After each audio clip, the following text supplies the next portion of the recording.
যেই জমিনে উলামাদের রক্ত পড়েছে, আল্লাহর কসম করে বলি, যেই জমিনে একজন আলেমকে মাথায় হেলমেট পরিয়ে, বুকে বুলেট প্রুফ জ্যাকেট পরিয়ে জনগণের সামনে লাঞ্ছিত করবার চেষ্টা করা হয়েছে, অপমানিত করবার চেষ্টা করা হয়েছে, আল্লাহর কসম তারা যদি অনুতপ্ত না হয়, তারা যদি তওবা না করে, আলেমদের সামনে মাথা নত না করে, আল্লাহর কসম তাদের প্রতিটা টুকরা বাংলার ৫৬,০০০ বর্গ মাইলের জমিনে ছড়িয়ে থাকবে।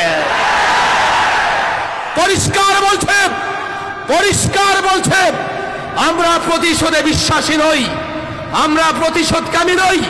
কথা বলেছে ইসলামের জন্য, কথা বলি ইসলামের পক্ষে, দেশের পক্ষে। রব্বে কাবার কসম, আমাদের বিরোধিতা করলে তোমাদের অস্তিত্ব থাকবে না। ওলামাদের উপর নির্যাতন করে তোমরা তোমাদের কবর রচনা করেছো, ওলামাদের উপর নির্যাতন করে তোমরা তোমাদের পরকালকে ধ্বংস করে দিয়েছো। তওবা করো, ওলামাদের সামনে নত হও, মাফ চাও, না হলে আল্লাহর কসম তোমরা তোমাদের পরিণতি, তোমাদের দলের লোকজনের পরিণতি নিজ চোখে দেখে যাবে।